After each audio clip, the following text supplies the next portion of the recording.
నమస్తే, welcome to our channel. ఆంధ్రప్రదేశ్లో ఎన్నికల సందడి ఊపందుకుంది. ఇప్పటికే అధికార వైఎస్ఆర్ కాంగ్రెస్ పార్టీ ఎమ్మెల్యే ఎంపీల అభ్యర్థులను ప్రకటించే పనిలో నిమగ్నమై ఉంది. మరోవైపు కీలక నేతల జంపింగ్ జపాంగ్లు కూడా జోరందుకున్నాయి. ఈ క్రమంలోనే వైసీపీలో టికెట్ దక్కని కొందరు కీలక నేతలు టీడీపీ జనసేన వైపు చూస్తున్నారు. అదే సమయంలో టీడీపీలోని నాయకులు కూడా ఫ్యాన్ కిందకి చేరిపోతున్నారు.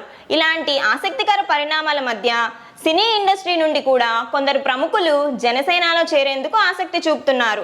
ఈ నేపథ్యంలో ప్రముఖ కొరియోగ్రాఫర్ జానీ మాస్టర్ జనసేనలో చేరారు. బుధవారం రోజున మంగళగిరిలోని జనసేన పార్టీ కార్యాలయంలో జానీ మాస్టర్ కు పార్టీ అధినేత పవన్ కళ్యాణ్ కండువా కప్పి ఆహ్వానించారు. అదే సమయంలో ప్రముఖ సినీ నటుడు పృథ్వీరాజ్ కూడా జనసేన పార్టీలో చేరారు. పృథ్వీరాజ్ కు కూడా పవన్ కళ్యాణ్ స్వయంగా కండువా కప్పి పార్టీలోకి సాదరంగా ఆహ్వానించారు.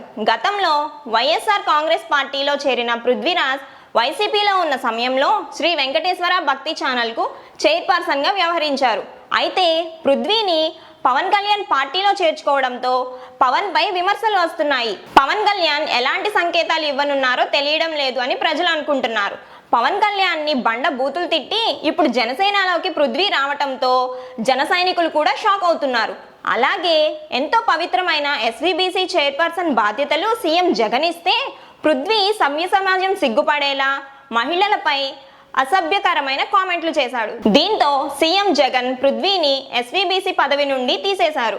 నైతికత లేని పృథ్వీని పవన్ కళ్యాణ్ తన పార్టీలో చేర్చుకోవడంతో పవన్ సమాజానికి ఏం మెసేజ్ ఇస్తున్నారో అర్థం కావడం లేదు అని ప్రజలు అనుకుంటున్నారు.